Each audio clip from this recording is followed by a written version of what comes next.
Beijing has hit back at Canada, saying it's not interested in interfering in its affairs. As after Ottawa warned that China and India could meddle in its election next month.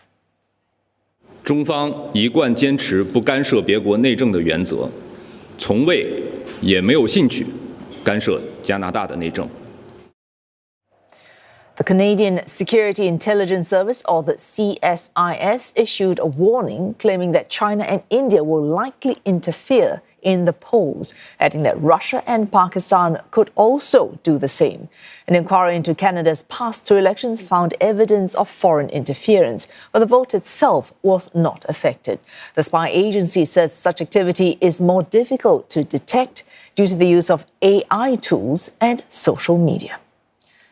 And Nihar Punia joins us live from New Delhi. Nihar, we've heard China's response there, of course, a list of four. There's China, India, Russia and Pakistan. How has New Delhi reacted?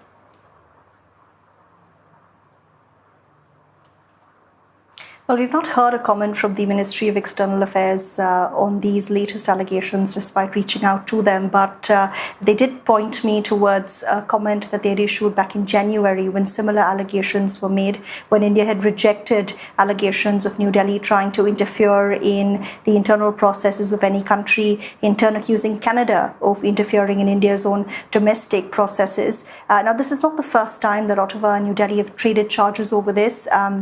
In 2019 and 2021, Canada had made similar allegations as well, accusing India of targeting those districts where there was a higher population of Indian origin people who were sympathetic to the Sikh separatist cause, and also accused Indian agents of using illicit funding to try and sway results by, impacting results for favorable candidates. This time around, Canada claiming India has intent and the capability to interfere in election processes and particularly interfere with Indo-Canadian communities.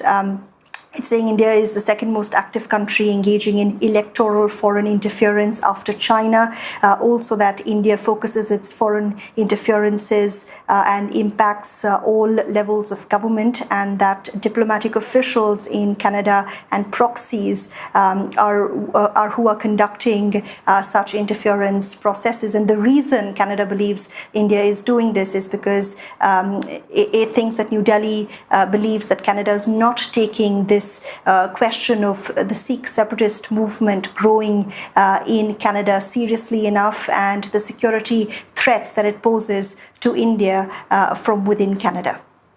All right, Nihar, so there are already concerns existing in India. So the timing of these allegations, when relations already are far from as robust as they might be.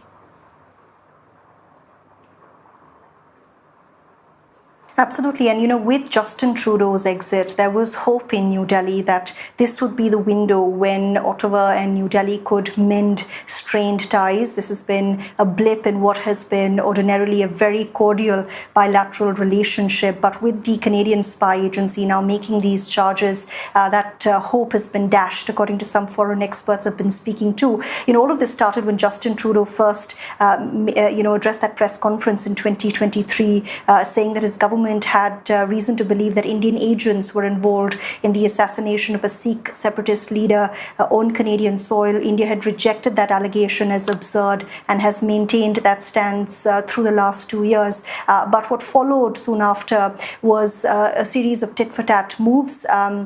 You had India expelling 6 senior Canadian diplomats, also recalling its envoy from Canada after it was learned that he could be questioned as a person of interest in that assassination probe case. And since then, we've also seen people-to-people ties being impacted. Canada is home to a large Indian diaspora community, and people have been watching this play out over the last 2 years with a sense of anxiety. Most experts have been speaking to say that with these latest allegations, it's quite likely that these strained ties are not going to mend themselves anytime soon. Oh, thanks. Nihar Punia there on those allegations from Canada's spy service. Nihar Punia in New Delhi.